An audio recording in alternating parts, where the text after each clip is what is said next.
So let's say you take a topic that's very divisive, like conspiracy theories. And typically, the moment the topic comes up, people have already made up their mind and instantly cleaved. Like, they don't need to hear anymore. They're like, this tinfoil hat wearing motherfucker is a danger to society. How do we shut them up and have them not kill everyone with the plague?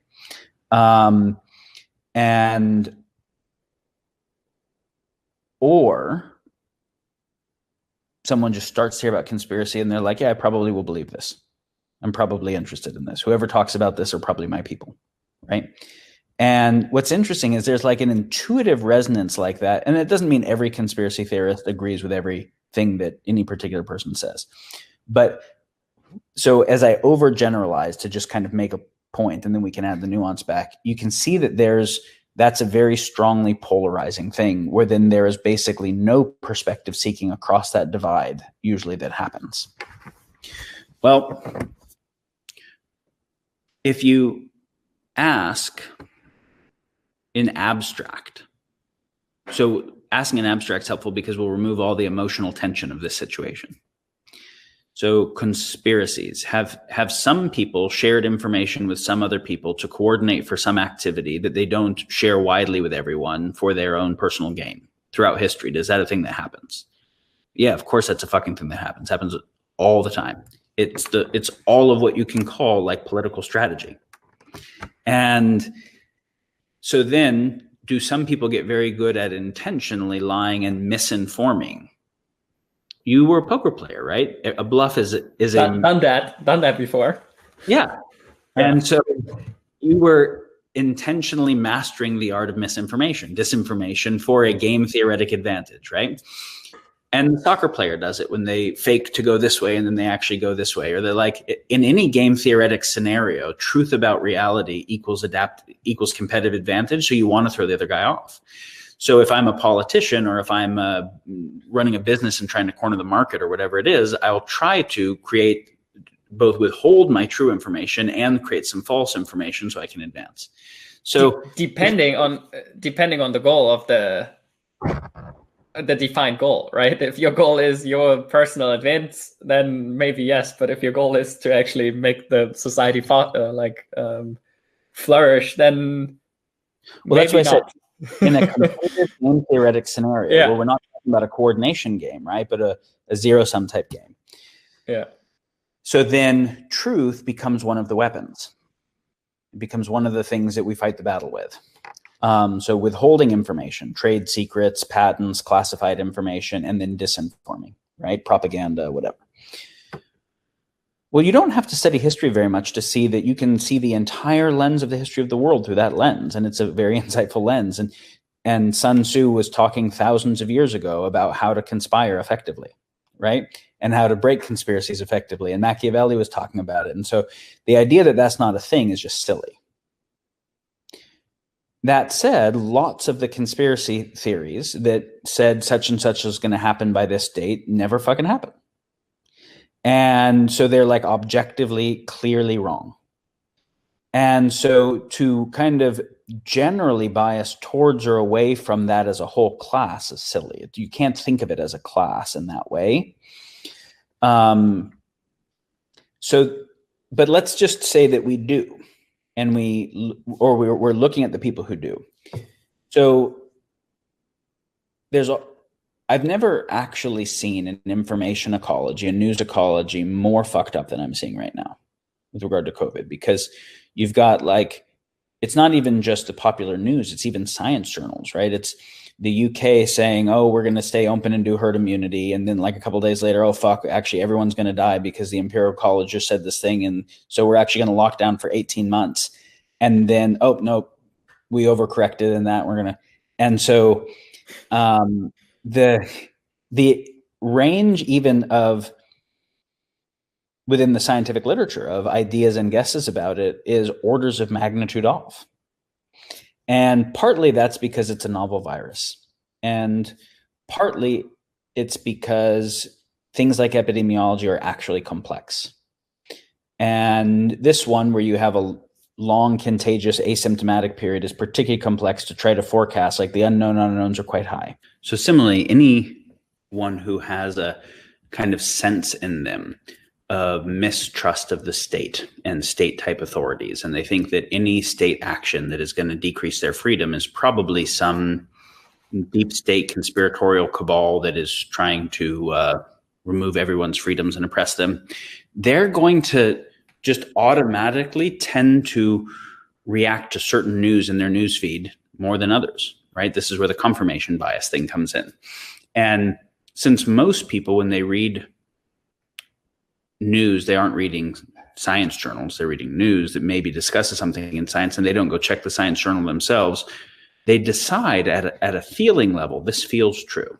They don't even realize they're doing it, right? Because they didn't go through and look at the science journal, look at all the journals on the topic, find the experts who disagree, find why they disagree, look at the methodology and see, is the conclusion epistemically grounded? There's like, see, I knew the thing wasn't real, or see, I knew it was going to kill everyone, where really it's just hitting a predisposition that's resonant, and then they're going with that resonance.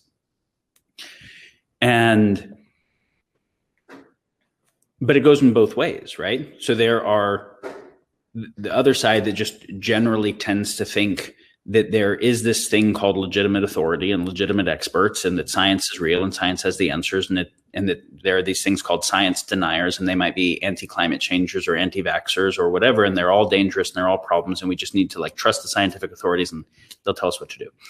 And that's also kind of like an emotional disposition more than it is a very well analyzed position, right? And they're both silly. They both have a little bit of truth too, and they're both silly, right? And it's important to see the truth, because otherwise you won't understand a lot of why the world thinks what it is, and you won't be able to be effective if you don't understand why people think what they think. And you'll also be getting it wrong if you don't understand the partial truth. So if I'm to say, okay, there's a group of people for whom, if anything comes from a major authoritative scientific institution, they assume it's part of the Great Conspiracy. And it's the standard model bias and whatever. Well, that's just silly, right? Like, there's a lot of stuff that comes out of major universities that empirically works. Like, we test it and it makes better computers. Like, it fucking works. There's no question. It's a real thing. And then on the other side, the idea that there's this perfect, beautiful thing called peer review in the halls of academia that just does the perfect epistemics, and there's no ego or bias, and the finances that influence the nature of what's being researched don't play a role at all. That's just silly, right? And there's so much stuff now where we have seen people that are actively falsifying and fucking up their research, or even where they're not doing that, but like somebody puts something that is gibberish on purpose into peer review, and it gets published in an article in a place like Nature, and people peer review stuff based on the politics of who they need to get on the good side of for their own career advancement. And then even things like, okay, well, even if something isn't wrong, the things that are getting funded are the things that somebody wants to fund because they see that there will be an ROI on that. And there might be other things that would be more true and more relevant that will never get funded because there's no ROI. So then we say the preponderance of data shows such and such, but it was the preponderance of data all in this one little area of the whole picture based on incentives. So it's misinforming, even if it's all true, right? So then we have to say, like, does the fact that science needs funded and is done by people with egos and with politics involved, does that fuck up the epistemics of it? Yeah, of course it does. And it doesn't completely fuck it up. So ultimately, for me, I actually go into the science article. I look at the methodology. I look at if the methodology makes sense. I try to look at all of the literature and try to do kind of structured literature review. Then I try to find experts in the field who disagree and see if I can find out why they disagree, take the perspectives, and I can start to make sense of it, right? So are the people who say just trust the institutions, are they right? No, the WHO got this wrong from the beginning, again and again. Like it's almost a perfect record of getting things wrong. And many of the main universities that were doing epidemiological models were like bad. They're pretty bad. And so we should just trust the authorities. It's just silly. That's just not paying attention. On the other hand, and, we can see the WHO and the Gates Foundation and places like that doing randomized control trials on antivirals for use in the intensive case, which is once people are in hospitals, when in the entire field of medicine, antivirals almost only work immediately after exposure, not once you already have a severe illness. And so it's like, that doesn't even, why would anyone even do that trial? That doesn't even make sense. I mean, yes, you might want to see if like by surprise it helps late stage people, because that'd be cool, but also include early stage, which is where there's really only any chance. But if you do late stage and then say it doesn't work and generalize it as if to early stage, maybe you're just really being kind of dull and not paying attention to the entire body of antiviral knowledge. Or maybe you want to show that Trump was an idiot and do an information warfare piece that attacks hydroxychloroquine, or maybe because you're a Democrat or a supporter or just hate him or whatever it is. Or maybe you have a drug that you really like and the generic drugs that nobody's going to make any money on, it would be better to show are ineffective. Now, are people that fucked up? Yeah. Like that kind of information warfare is a real thing. And so it's important to know that the information we're being exposed to has agendas attached to it. And the agendas are not always the ones they say they are. The agendas are usually complex. So now, then the other side that says the entire thing is nonsense, that this is basically a flu, nobody's really dying. That's also just gibberish. And all you have to do is call some ICU doctors in New York and ask about their experience, or in Italy, and you'll never fucking say that again, which I did, early on. I was talking to them and working with them.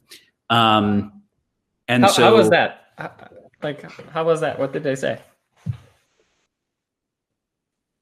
They were describing seeing disease progression that was unlike anything that they had seen before. The whole ground glass opacities in the lung, the rate at which people would degrade and break down, the complete failure of ventilation to do what they would normally think it to do in pneumonias. They were very boggled by the pathology. It didn't follow anything that they could make sense of at all. And then they were also completely fucking devastated, just putting people on intubation and taking them off dead all day. And having to go in without PPE and without adequate PPE, and having to it's a trip, because if the doctors or nurses who decide to go work mostly would quarantine themselves at a hotel, and some were just staying in their car or whatever, because they don't want to go back by their family and possibly kill their family. But that also means that they know that they might be leaving their children parentless because they don't want to leave these people dying. So it's intense. And there's a massive disrespect to that whole thing when you just say the whole thing was a farce, because you didn't even do the research deep enough to try to figure it out. Now, that side, though, that says the whole thing is a farce because of just some control agenda. Are there control agendas? Yes, of course there are. And the thing isn't a farce. And it is being utilized opportunistically. The whole don't let a good crisis go to waste. Well, if